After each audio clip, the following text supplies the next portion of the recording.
Olá, queridos alunos, tudo bem com vocês? Eu sou a professora Sirlene, sejam todos muito bem-vindos à nossa aula de número 91 de Língua Portuguesa para o 7º ano. Na aula de hoje, nós vamos estudar sobre uma característica que há nos textos chamado a polifonia. E os objetivos são compreender o que é essa polifonia que pode acontecer nos textos e identificar a presença de obras ou referências de outros textos que apareçam dentro da história ou do texto em si. Eu peço que vocês preparem o material para a aula, né? Peguem lá o caderno de vocês, abram na matéria de português, peguem lápis, caneta, borracha e fiquem com o material em mãos para vocês irem anotando, tá bom? Então vamos lá, o que é polifonia, né? Lembra do pedacinho poli? Então, o pedacinho poli é muitos que nós já aprendemos na aula anterior, lá na polissemia, mas agora é a polifonia. E o pedacinho fonia é relativo à voz, a som. E o que é polifonia no texto? Polifonia textual. É a característica que tem os textos de apresentarem diferentes vozes que dialogam entre si dentro desse texto. E o que são essas vozes? São os textos que nós já lemos, os discursos que nós ouvimos, aquilo que nós assistimos, aquilo que nós estudamos. Porque parem e pensem, pessoal, quando vocês escrevem algo, vocês não tiram as ideias do nada, certo? Tudo que a gente escreve, tudo que a gente diz é baseado em algo que alguém já disse, que alguém já escreveu, né? Baseado em algo que você assistiu, que você viveu, que você estudou. Isso é polifonia. Dentro do mesmo texto, você tem todas essas vozes, todos esses discursos de tudo que você já viveu, já leu, já estudou, já escutou, né? Isso é polifonia nos textos. Então, o que a prof pode dizer para vocês com todas as letras? Que qualquer discurso, qualquer coisa que você escreva ou que você diga, ele não é neutro. Por quê? Porque ele está recheado de tudo isso que eu falei para vocês, que vocês já leram, já escutaram, já viveram, já estudaram, já assistiram. Ou seja, o que vocês escrevem ou dizem vai refletir tudo isso. Vai refletir, inclusive, gente, a cultura do lugar que vocês vivem, as influências culturais que vocês trazem, tudo isso que vocês leram, as crenças de vocês, as ideias de vocês, é baseado em tudo isso. Então, dessa forma, o texto produzido por esse enunciador, que vai ser vocês falando ou escrevendo, ele vai representar as concepções políticas de vocês, a sociedade, a religião, enfim, a visão de mundo que você tem, do lugar, das pessoas com quem você convive, tudo isso associado com as tuas ideias. Você vai pegar as tuas ideias e vai juntar com tudo isso que você já leu, já viveu, já assistiu e fazer o teu texto. Por isso que o texto não é neutro. E por isso o texto é polifônico. Ele apresenta todas essas vozes. Já tinha parado para pensar nisso? Eu consigo identificar as vozes de outros textos dentro do meu texto. Tá? Então, o que é a polifonia? É a característica que tem um texto de representar diversas ideias, diversas vozes que dialogam entre si com outros textos. E para mostrar na prática como é que funciona isso, eu vou mostrar para vocês uma poesia do Carlos Drummond de Andrade e na sequência eu vou mostrar outros textos que são polifônicos porque dialogam com esse texto original, ou seja, eles têm características do texto original, das ideias do texto original lá no próximo texto criado. Olhem só. O texto que eu trouxe para vocês é esse poeminha aqui, bem famoso do Drummond, que se chama No Meio do Caminho. E ele diz assim: No meio do caminho tinha uma pedra. Tinha uma pedra no meio do caminho. Tinha uma pedra, no meio do caminho tinha uma pedra. Nunca me esquecerei desse acontecimento. Na vida de minhas retinas tão fatigadas. Nunca me esquecerei que no meio do caminho tinha uma pedra. Tinha uma pedra no meio do caminho. E no meio do caminho tinha uma pedra. Essa pedra aqui, né, são os problemas, as dificuldades que o eu lírico apresenta para nós interlocutores. E foi tão grande o problema que ele nunca vai esquecer, né? Olha só. E agora nós vamos ver a ideia desse texto do Drummond representada numa tirinha do Garfield. Então, o que o criador da tirinha do Garfield fez? Ele leu esse poema aqui, e quando ele leu esse poema, ele teve uma ideia, para baseado na ideia desse poema, criar uma tirinha. E olhem só o que ele fez. Tá meio apagadinha, mas foi o melhor que eu consegui, gente. Então aqui, ó, tem o Garfield sentadinho na janela e ele tá batendo na cortina com a patinha aqui, ó. Ele tá batendo lá. Quando ele bate na cortina, a cortina enrola, sobe e leva ele junto. Ele fica lá penduradinho, ó. Aí ele pensa, aposto que vou ficar aqui até sábado. Tá lá enrolado na cortina. Daí ele diz assim, que azar. Aqui estou enrolado numa cortina, tá lá enrolado. Aí ele diz ainda mais, tinha uma cortina no caminho. No caminho tinha uma cortina. Nunca me esquecerei deste acontecimento. Tinha uma cortina no meio do caminho. Epa, isso dá samba. Entenderam a voz do poema do Drummond contida nessa tirinha do Garfield? O que o criador da tirinha fez? Aqui, como a prof disse para vocês, a pedra é o problema que o eu lírico enfrentou, né? E que ele julga que foi um problema bem grande, bem difícil, porque ele diz que nunca vai esquecer que tinha uma pedra no meio do caminho. Qual foi o problema que o Garfield enfrentou aqui? Ele ficou lá, né, o bichinho enrolado na cortina. E ele lembrou da poesia do Drummond, que ele leu, ó, a voz da poesia do Drummond, quando eu disse para vocês que a gente escreve, que a gente diz algo baseado naquilo que a gente já leu, já escutou, já assistiu, já estudou. Então aqui subentende-se que o Garfield já tinha ouvido a poesia do Drummond, compreendido que a pedra era o problema, e agora ele diz, tinha uma cortina no meio do caminho. Uma cortina no meio do caminho, ele nunca vai se esquecer da cortina no meio do caminho. Então eu posso dizer que esse texto é polifônico, porque ele apresenta entrelaçado a voz do Garfield com a ideia de quem? Do Drummond, entenderam? Quase como se fosse uma paródia, né? Então aqui a prof deixou a explicação de tudo isso que eu já mostrei para vocês ali enquanto eu fui lendo, tá? Vejamos mais um exemplo. Na sequência, a prof vai mostrar para vocês uma poesia chamada Canção do Exílio. Quem escreveu essa poesia foi Gonçalves Dias. Canção do Exílio. Ah, exílio, o que é, prof? Eu não sei o que é exílio. Talvez você não saiba, né? Então eu vou explicar para você. O que é ser exilado? Quando você é exilado de um lugar, você é expulso do teu país, você é tirado do teu país à força e você não pode voltar para esse país, sem você ter a permissão das autoridades. O exílio aconteceu no passado por motivos religiosos e políticos. Então, as pessoas que tinham ideias políticas ou religiosas contrárias ao governo, elas eram exiladas do país.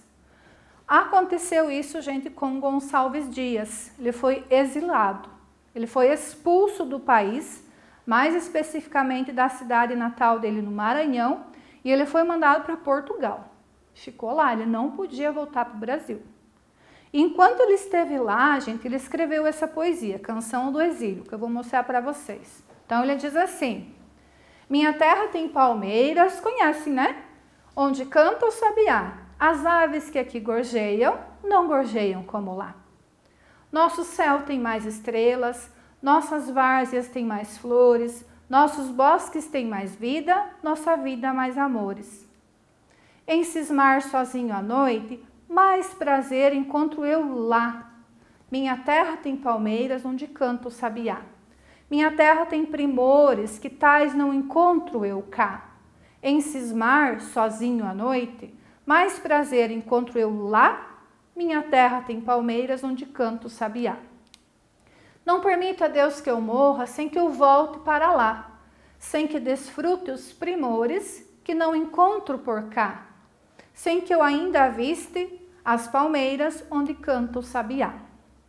Perceberam o pesar que tem na poesia do Gonçalves Dias, se mostrando infeliz no lugar que ele está exilado em Portugal, querendo voltar para o Brasil com saudade das coisas que ele deixou no Brasil, né? Então ele criou essa canção, como eu falei para vocês, enquanto ele estava, né, a canção do exílio, o poema, lá em Portugal, exilado, em julho de 1843. Ele estava em Coimbra, né, e ele está com saudade da terra natal. E quando ele fala o aqui, ó, quando ele diz assim, aqui, ele não está feliz, né, no lugar que ele está em Coimbra, ele quer voltar para lá, onde é o lá. É o Brasil, mais especificamente no Maranhão, a cidade que ele morava. Ele tem vontade de voltar, ele tem medo de perder a vida, né? E não conseguir voltar desse exílio. Aqui na segunda estrofe, lá na primeira estrofe, vocês conseguiram identificar aqui a polifonia? Esse trechinho lembra o que para vocês? Nosso céu tem mais estrelas, nossas várzeas têm mais flores. O que lembra? O hino nacional. Então, o próprio Gonçalves Dias, como ele estava com saudade da pátria, ele lembrou do hino nacional, que não era o hino do país que ele estava, e ele mostrou essa saudade fazendo uma reescrita, né, das ideias contidas nesse hino. Tá? Então, aqui eu já tenho uma polifonia nesse texto que o Gonçalves Dias fez. Tá? Mas o nosso objetivo é perceber como essa ideia do Gonçalves Dias foi refletida posteriormente em outros textos que são polifônicos. Olhem só. Aqui a prof deixou uma imagem para vocês entenderem, né, na imagem também o que é a polifonia. Vocês vejam que aqui, ó, eu tenho um coração, metade vermelho e metade cinza. O vermelho faz parte do cinza, certo? E para o lado de cá também, ó. Então, a polifonia é exatamente isso, é o entrelaçamento das ideias entre vários textos, tá? Então, olha só o que aconteceu. Oswaldo de Andrade, que foi outro poeta, ele criou também uma poesia baseado nas ideias do Gonçalves Dias. Olha só o que ele escreveu. Canto de Regresso à Pátria, o título, lá era a Canção do Exílio. Mas qual que era a ideia do Gonçalves Dias? Voltar para a pátria dele, né? Então, aqui no título, a gente já tem uma polifonia de ideias. E ele diz assim, minha terra tem palmares, onde gorjeia o mar. Os passarinhos daqui não cantam como os de lá. Estão vendo que é bem parecido, né? Minha terra tem mais rosas e quase tem mais amores. Minha terra tem mais ouro, minha terra tem mais terra. Estão vendo a ideia contida uma dentro da outra? Né? Do Gonçalves Dias, refletida agora nesse novo poema. Ouro, terra, amor e rosas, eu quero tudo de lá. Não permita a Deus que eu morra sem que eu volte para lá. Ó, praticamente o finalzinho com a mesma ideia, né? Não permita a Deus que eu morra sem que eu volte para onde? Para São Paulo. Sem que eu veja a Rua 15 e o progresso de São Paulo. Então vejam que nós temos a ideia do Gonçalves Dias dialogando com a ideia desse poema do Oswaldo de Andrade, mas ele fala de uma cidade diferente, de características diferentes, ou seja, aquilo que ele viveu, né, lá na cidade de São Paulo, lá na Rua 15, e a saudade que ele tem desse lugar, está entrelaçada com as ideias do Gonçalves Dias. E uma curiosidade, gente, a Rua 15, essa foto aqui, na cidade de São Paulo, é uma rua exclusivamente para pedestre, não passa carro, e é onde fica a Bolsa de Valores hoje, tá? Aqui a prof trouxe uma tirinha, onde eu tenho a ideia do Gonçalves Dias refletida na tirinha. Então, olhem só. Ele diz assim: minha terra tem Coríntias, onde canta o sabiá. Olha o sentido da palavra Palmeiras, gerador de humor, né? Ele pensou que Palmeiras fosse o time. Ele disse: não, a minha terra tem Coríntians, onde eu canto o sabiá. Daí o outro cachorrinho corrige, né? É, minha terra tem Palmeiras. Ele corrige. Ele diz assim: cada um tem o time que quiser. Sai bravo, né? Então, aqui, ao mesmo tempo que eu tenho uma polifonia com o texto do Gonçalves Dias, quando o cachorrinho corrige, diz aqui, minha terra tem palmeiras, tem-se uma reescrita desse poema com novos valores, porque está falando time e não mais da palmeira e árvore. Mas o texto é polifônico, porque faz lembrança à canção do exílio lá do Gonçalves Dias. Tá? Mais um exemplo. Então, olha só o passarinho aqui dizendo. Gonçalves Dias. Então, o Gonçalves Dias escreveu assim: nosso céu tem mais estrelas. Nossas várzeas têm mais flores. Ó, flores e estrelas. Nossa vida mais amores, um coração. Minha terra tem palmeiras onde canta o sabiá. O sabiá sou eu. Olha, está pensando. E essa era a palmeira. Então, vejam que novamente eu tenho uma polifonia, porque eu vejo a voz do Gonçalves Dias. Quando eu digo voz, é as ideias do poema de Gonçalves Dias contido nesse novo texto, apresentando uma nova ideia de conscientização, né, de não cortar as árvores, de preservar a natureza. Perceberam? Usei uma ideia do Gonçalves Dias, né? Mas, com base nela, eu criei um texto com sentido novo. Não é mais vontade de voltar para a pátria, saudade da terra natal. Perceberam a diferença? Aqui o objetivo é outro, fazer a conscientização da preservação da natureza.